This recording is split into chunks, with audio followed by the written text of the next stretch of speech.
আমার পতি দৃষ্টিহীন ছিলেন, আর সেই কারণেই আমি তার সাথে বিশ্বাসঘাতকতা করেছিলাম। আমার স্বামী চোখে দেখতে পেতেন না বলে তিনি বাড়ির পরিচারিকার সঙ্গে ঘনিষ্ঠ হতেন, আর আমি একটি চেয়ারে বসে সেই সমস্ত দৃশ্য দেখতাম এবং আনন্দ উপভোগ করতাম। প্রত্যেক রাতে আমার স্বামী আমার সান্নিধ্যে চাইবার আগেই আমি আমাদের বাড়ির পরিচারিকাকে তার পাশে শুতে পাঠিয়ে দিতাম। পরিচারিকা শারীরিক গঠন প্রায় আমার মতোই ছিল, সেই কারণে আমার স্বামী বুঝতেই পারেননি যে তার পাশে আমি নই, বরং পরিচারিকা শুয়ে আছে। সে সারা রাত ধরে পরিচারিকার সাথে নিজে চাহিদা মেটাতো। আমি আমার স্বামীর সাথে যে ঘোর অন্যায় করেছিলাম তার ফলও আমি ভোগ করেছি। কিছুদিন পর আমি উপলব্ধি করতে পেরেছিলাম যে আমি আমার দৃষ্টিহীন স্বামীর সাথে কত বড় অবিচার করেছি। আমি আমার বরের সাথে যে অন্যায় করেছি তা সবটাই এই গল্পের মাধ্যমে আপনাদের জানাবো। এই কাহিনী শোনার পর আপনাদের চোখে জল চলে আসতে পারে।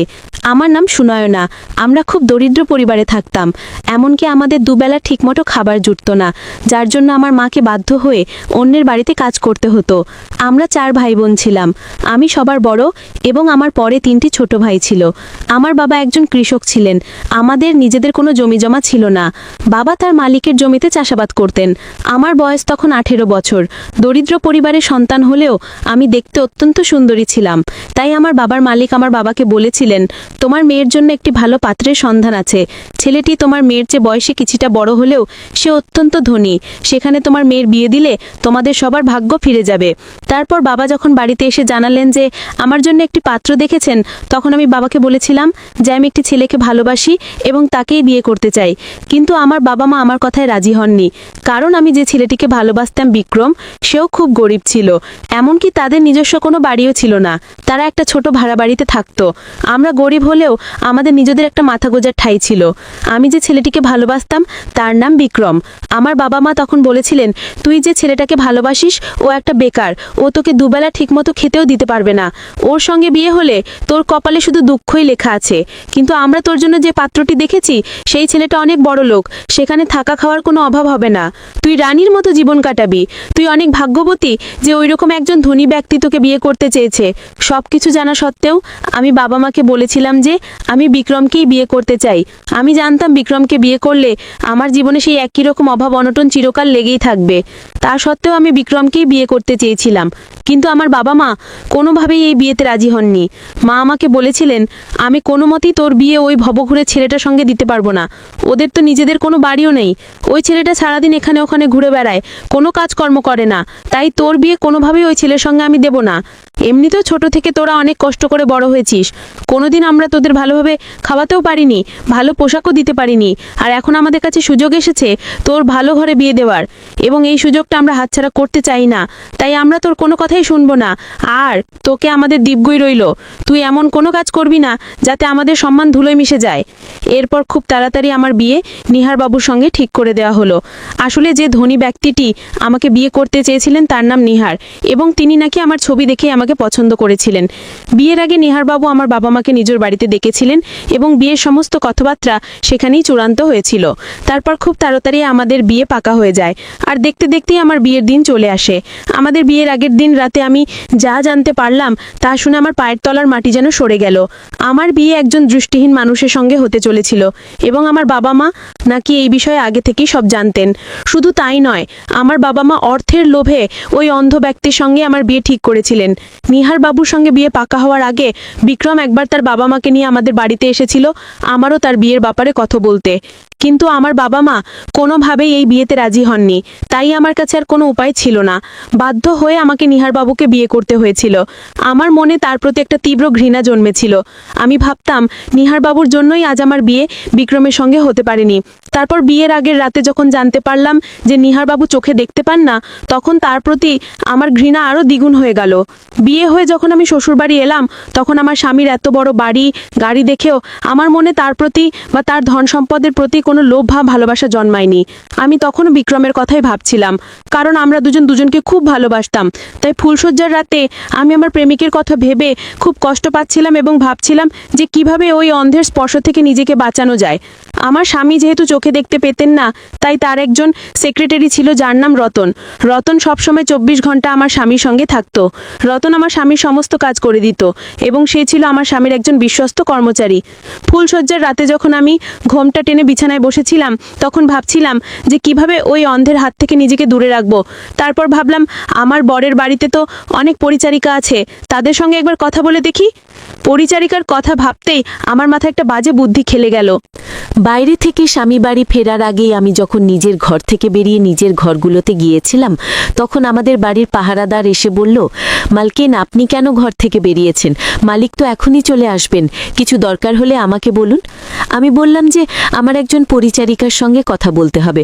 পাহারাদার আঙ্গুল দিয়ে দেখিয়ে দিল কোন ঘরে তারা থাকে। সেখানে সুচিত্রা নামে একজন পরিচারিকা ছিল, বয়সে তুলনামূলক তরুণী। আমি তাকে আমার ঘরে ডেকে নিলাম। হঠাৎ রাতে ডাকা দেখে সুচিত্রা বেশ অস্বস্তিতে পড়ে বলল, মালকিন আপনি এত রাতে আমাকে কেন ডেকেছেন? মালিক তো এখনই আসবেন, আজ আবার বিশেষ রাত, আপনার কি কিছু কাজ আছে? আমি সেখানে তাকে এক অদ্ভুত প্রস্তাব দিয়েছিলাম। বলেছিলাম আমার ব্যক্তিগত কারণে আমি চাই না আজ রাতে স্বামীর সঙ্গে আমি থাকি, তাই আমি তাকে প্রস্তাব দিলাম যে আমার জায়গায় সে যেন আজ রাতে স্বামীর কাছে যায়। আমি প্রতিশ্রুতি দিলাম এর বিনিময়ে তাকে যথেষ্ট আর্থিক সহায়তা দেব, এমনকি গয়নাও দেব।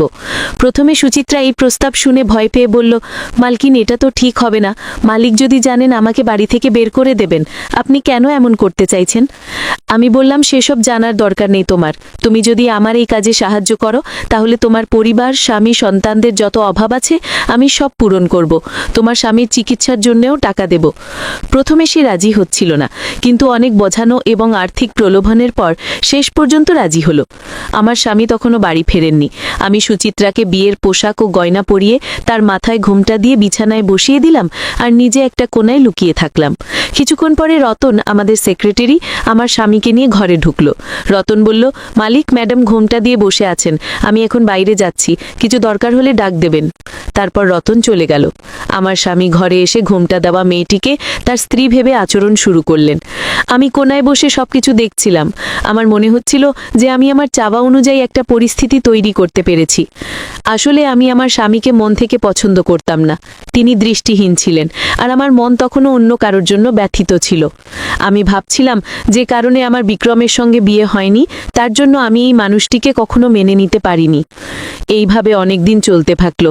আমার স্বামী আমাকে ভীষণ ভালোবাসতেন, ছোট ছোট বিষয়েও খেয়াল রাখতেন, কিন্তু আমি তার ভালোবাসার মূল্য বুঝিনি। সে যখন আমার হাত ধরত বা আমার গালে হাত রাখত আমি বিরক্ত হয়ে যেতাম। সে জানতই না যে প্রতিদিন রাতে সে যার সঙ্গে ঘনিষ্ঠ হচ্ছে সে আমি নই, আমাদের বাড়ির পরিচারিকা। একদিন আমার মা শ্বশুর বাড়িতে এলেন। বিয়ের পর আমি বাবার বাড়ি যাইনি, কারণ তারা আমার ইচ্ছের বিরুদ্ধে আমাকে এই বিয়েতে রাজি করিয়েছিল, তাই মাই আমার সঙ্গে দেখা করতে এসেছিলেন। মা এলে আমার স্বামী বললেন, বিয়ের পর তুমি বাবার বাড়ি যাওনি, তোমার মায়ের সঙ্গে বাড়ি গিয়ে কিছুদিন থাকলে ভালো লাগবে, তোমার বাবা মায়েরও ভালো লাগবে। আমার স্বামী দৃষ্টিহীন হলেও আমাকে সবসময় সম্মান আর যত্ন দিতেন, কিন্তু আমি তার প্রতি সেই সম্মান বা ভালোবাসা ফিরিয়ে দিইনি। মায়ের সঙ্গে বাড়ি গিয়ে আমি বাবা মাকে বললাম, তোমরা আমার সঙ্গে এমন করলে কিভাবে? তোমরা জানতেও যে সে দৃষ্টিহীন, তবুও টাকার লোভে তার সঙ্গে আমার বিয়ে দিলে? আমার বাবা মা তখন বললেন, আমরা যা করেছি তোর ভালোর জন্যই করেছি, সে জন্মগত অন্ধ নয়, এক দুর্ঘটনায় নিজের চোখের দৃষ্টি হারিয়েছে। সেই দুর্ঘটনায় একজন গরিব মানুষের মৃত্যু হয়েছিল। সেই দিন থেকে সে নিজের উপর লজ্জিত হয়ে আছে এবং নিজেকে শাস্তি দিচ্ছে। চাইলে এখনও সে চোখের চিকিৎসা করাতে পারে, কিন্তু তার টাকার কোনো অভাব নেই। আর যদি তুই বিক্রমকে বিয়ে করতিস তাহলে আজ তোকে না খেয়ে দিন কাটাতে হতো। ওই ছেলে তোকে কোনো দিন সুখে রাখতে পারতো না। আমি তখন রাগ করে বাবা মায়ের কোনো কথা না শুনে আমাদের বাড়ির ছাদে গিয়েছিলাম। ভেবেছিলাম ছাদে গিয়ে কিছুক্ষণ একা বসে থাকবো।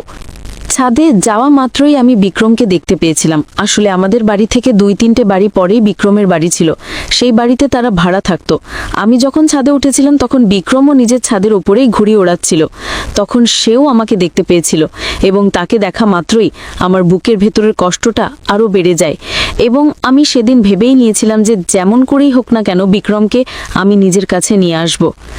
তারপর বাবার বাড়িতে কিছুদিন থাকার পরে আমার বর যখন আমাকে নিতে এসেছিল তখন আমি তার সঙ্গে গাড়িতে করে শ্বশুর বাড়ি চলে এসেছিলাম এবং সেদিন আমি একটা পরিকল্পনা করেছিলাম যে কিভাবে আমার বরের বিশ্বস্ত সেক্রেটারি রতনকে তার থেকে দূর করব, কারণ রতন তো সারাক্ষণ আমার বরের সঙ্গেই থাকতো।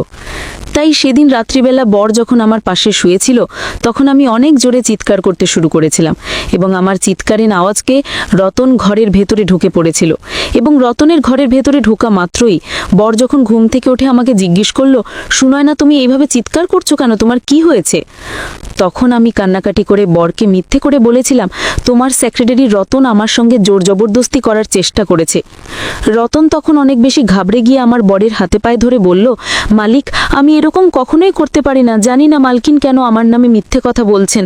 আমি তো মালকিনের চিৎকার শুনেই ঘরের ভেতরে ঢুকে পড়েছিলাম, ভেবেছিলাম আপনাদের হয়তো কিছু অসুবিধে হয়েছে, কিন্তু আমি জানি না মালকিন কেন আমাকে ভাসানোর চেষ্টা করছে। আমি তখন আমার অন্ধ বরকে জড়িয়ে ধরে বললাম, আমার মিথ্যে কথা বলার কোনো দরকার নেই, আমি একদম সত্যি কথা বলছি। তুমি অন্ধ বলে তোমার সেক্রেটারি রতন আমার সঙ্গে জোর জবরদস্তি করার চেষ্টা করেছে। আমার বর ওই মুহূর্তে আমার কথা বিশ্বাস করে রতনকে বাড়ি থেকে বের করে দিয়েছিল এবং বলেছিল সে যাতে আর কোনো দিন এই বাড়িতে না আসে। রতন কান্নাকাটি করে আমার বরের হাতে পায়ে ধরে বলেছিল যে সে কোনো ভুল কাজ করেনি, কিন্তু আমার বর তার কোনো কথা শোনেনি। বর যখন রতনকে বাড়ি থেকে বের করে দিয়েছিল তখন আমি খুব খুশি হয়েছিলাম এটা ভেবে যে আমার পরিকল্পনা সফল হয়েছে। আমার বর যখন রতনকে বাড়ি থেকে বের করে দিয়েছিল তারপর বর বলতো তার খুব অসুবিধে হচ্ছে, কারণ রতন যেহেতু আমার বরের প্রত্যেকটা কাজ করে দিত এবং রতনকে বের করে দেওয়ার পরে আমার বরের প্রত্যেকটা কাজে অসুবিধে হতে লাগলো এবং আমি তো এই সুযোগটাই খুঁজছিলাম। আমি তখন বরকে বলেছিলাম, তোমার চিন্তা করার কোনো কারণ নেই, আমার একটা মামাতো ভাই আছে, তাকে বেঁকে নেব, সে একটা কাজের খোঁজ করছে, সে তোমার এই কাজে থাকবে, সে তোমার সেক্রেটারি হয়ে থাকবে। রতন তোমার যা কাজ করে দিত আমার মামাতো ভাইও ঠিক সেইভাবে তোমার কাজ করে দেবে এবং সবসময় তোমার কাছেই থাকবে। আমার কথা শুনে বর তখন অনেক খুশি হয়ে বলেছিল, তাহলে তোমার মামাতো ভাইকে কালকেই ডেকে নিও। বরের কথা শুনে তারপরের দিন যখন আমি আমার মামাতো ভাইকে ডেকেছিলাম তখন আমি তাকে দেখে ভীষণ খুশি হয়েছিলাম। তারপর সেদিন রাত্রিবেলা আমার বর যখন আমাকে জড়িয়ে ধরে এবং আমার কাছে আসার চেষ্টা করে তখন আমি বাথরুমে যাবার অজুহাত দিয়ে পরিচারিকা সুচিত্রাকে তাড়াতাড়ি ঘরের ভেতরে ডেকে বরের পাশে বসিয়ে দিয়েছিলাম এবং বর সুচিত্রাকে নিজের বউ ভেবে তার সঙ্গে ঘনিষ্ঠ হতে শুরু করেছিল। ওই সময় আমি চুপচাপ ঘর থেকে আমার মামাতো ভাইয়ের ঘরে গিয়ে তার সঙ্গে মিলিত হওয়ার জন্য ঝাঁপিয়ে পড়েছিলাম। আসলে ওই ছেলেটা আমার মামাতো ভাই নয়, আমার প্রেমিক বিক্রম ছিল এবং আমি বিক্রমকে নিজের কাছে পাওয়ার জন্য রতনকে এই বাড়ি থেকে বের করিয়ে দিয়েছিলাম, কারণ আমি খুব ভালোভাবেই জানতাম রতন এই বাড়িতে থাকলে আমি কোনোদিন বিক্রমকে এই বাড়িতে নিয়ে আসতে পারবো না, কারণ রতন বাড়ির প্রত্যেকটা কথা আমার বরকে বলতো। তারপর সেই দিন রাতে আমার প্রেমিককে কাছে পেয়ে আমরা সারা রাত একে অপরের প্রতি অনেক ভালোবাসা উজাড় করেছিলাম। আমার প্রেমিক তো আমার সঙ্গে সারা রাত ধরেই ঘনিষ্ঠ ছিল এবং তাকে কাছে পেয়ে আমিও খুব খুশি ছিলাম। আমার প্রেমিক বিক্রমকে যখন এই বাড়িতে নিয়ে এসেছিলাম তখন যখনই সুযোগ পেতাম আমরা একে অপরের শারীরিক চাহিদা পূরণ করতাম এবং এইভাবে বেশ কিছুদিন চলার পরে একদিন বর বলল তাকে নাকি অন্য শহরে যেতে হবে, তার নাকি খুব জরুরি কাজ আছে। ওই সময় আমি ভাবছিলাম বর হয়তো নিশ্চয়ই নিজের সঙ্গে বিক্রমকেও নিয়ে যাবে, কারণ রতনের জায়গায় বিক্রম এখন তার নতুন সেক্রেটারি ছিল। তাই এটা জানার জন্য বরকে জিজ্ঞেস করলাম যে সে নিজের সঙ্গে কাকে কাকে নিয়ে যাবে। বর তখন বলেছিল সে তার বন্ধুর সঙ্গে অন্য শহরে যাবে এবং বিক্রমকে তার সঙ্গে নিয়ে যাবে না। এটা শুনে তো আমি খুব খুশি হয়েছিলাম। বর বলেছিল বিক্রম এই বাড়িতে থেকে তোমাদের দেখাশোনা করবে এবং আমি আমার বন্ধুদের সঙ্গে অন্য শহরে যাব এবং 1 সপ্তাহের মধ্যে বাড়ি ফিরে আসব। বর 1 সপ্তাহ বাড়িতে থাকবে না এটা শুনে আমি খুব খুশি হয়েছিলাম, কারণ বরের অনুপস্থিতিতে আমি বিক্রমের সঙ্গে সারা দিন সময় কাটাতে পারতাম। তারপর বর যখন তার জরুরি কাজের জন্য অন্য শহরে চলে গিয়েছিল তারপরে বিক্রমের সঙ্গে আমি সারা দিন সময় কাটাতাম। বরের চলে যাওয়ার পরে তো আমরা দুজন তারই টাকাতে আয়েশ আর মজা করছিলাম। তারপর একদিন রাত্রিবেলা আমি যখন বিক্রমের সঙ্গে শারীরিক সম্পর্কে লিপ্ত ছিলাম ঠিক ওই সময় আমাদের ঘরের দরজা হঠাৎ করে খুলে বর এসে দাঁড়িয়েছিল। আসলে সেদিন রাত্রিবেলা বরের আসার কথা ছিল, যেটা আমরা ভুলে গিয়েছিলাম। তারপর বরকে আমাদের চোখের সামনে দেখে আমিও বিক্রম রীতিমতো ভয় পেয়ে গিয়েছিলাম, কারণ আমার বর দরজা খুলে এমনভাবে দাঁড়িয়েছিল মনে হচ্ছিল যেন আমাদের দিকেই তাকিয়ে আছে। তারপর বরের চোখে কালো চশমা দেখে মনে পড়ল আমার বর তো অন্ধ, সে তো কিছুই দেখতে পাবে না। তাই আমরা বরের দিকে কোনো গুরুত্ব না দিয়েই আবার নিজেদের মতো করে সম্পর্কে জড়িয়ে পড়েছিলাম।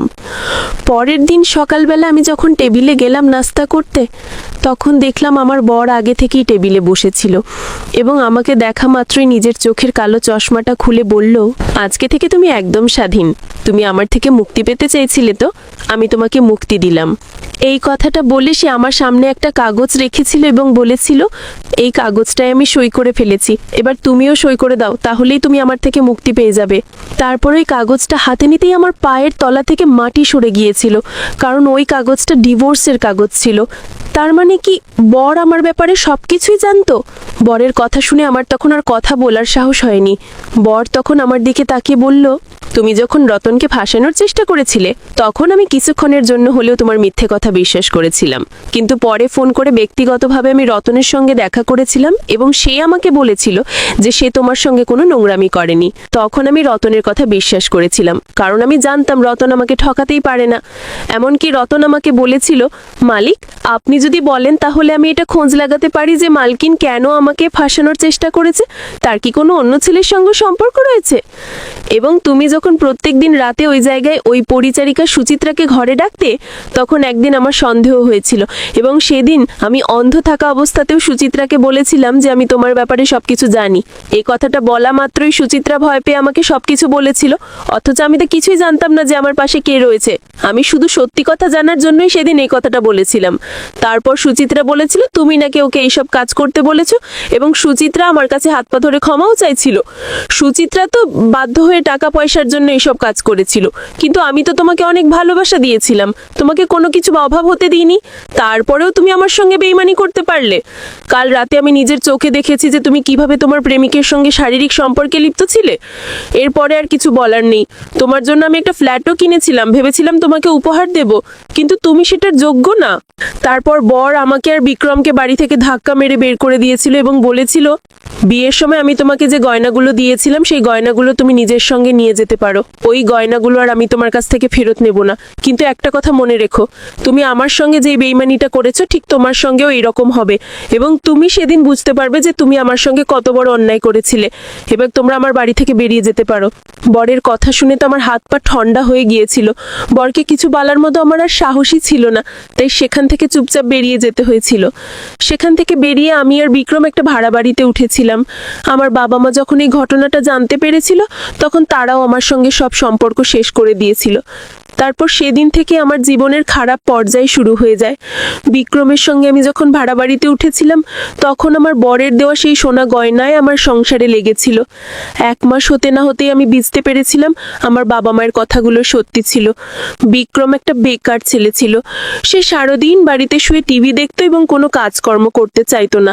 ধীরে ধীরে আমার সোনা গয়না যখন শেষ হয়ে আসে তখন আমার দুশ্চিন্তা বাড়তে থাকে, কারণ আমি বুঝে গিয়েছিলাম যে আমি অন্ধ বরকে কষ্ট দিয়ে বিক্রমের সঙ্গে সংসার করে আমি অনেক বড় ভুল করেছি।